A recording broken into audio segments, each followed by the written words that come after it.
అమ్మమ్మ, ఈరోజు టిఫిన్లోకి పిండి తక్కువైంది, ఏం చేయమంటారు? అమ్మా చిన్న చిటకా చెప్తాను, నా దగ్గర ఉంది. మన ఇంట్లో ఎర్ర కందిపప్పు ఉంది కదా, ఒక గ్లాసుడు తీసుకొని ఒక చిన్న గ్లాసుడు కడుగు. శుభ్రంగా దాన్ని కడిగేసేసి మిక్సీలో వేసి 2 ఎండుమిరపకాయలు కొంచెం జీలకర్ర వేసి వాటర్ పోసి మిక్సీలో పట్టు, మెత్తగా పట్టి దాన్ని తీసి ఈ పిండిలో కలుపు. ఈ పిండిలో కలిపి శుభ్రంగా తిప్పు, బాగా కలయి తిప్పు, బాగా తిప్పు, కలయి తిప్పి అప్పుడు అట్టి,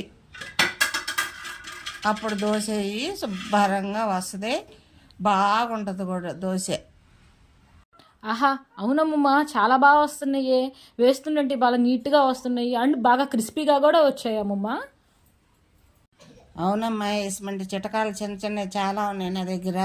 నువ్వు నన్ను అడుగు, ఏది భయపడకుండా నేను చెప్తా.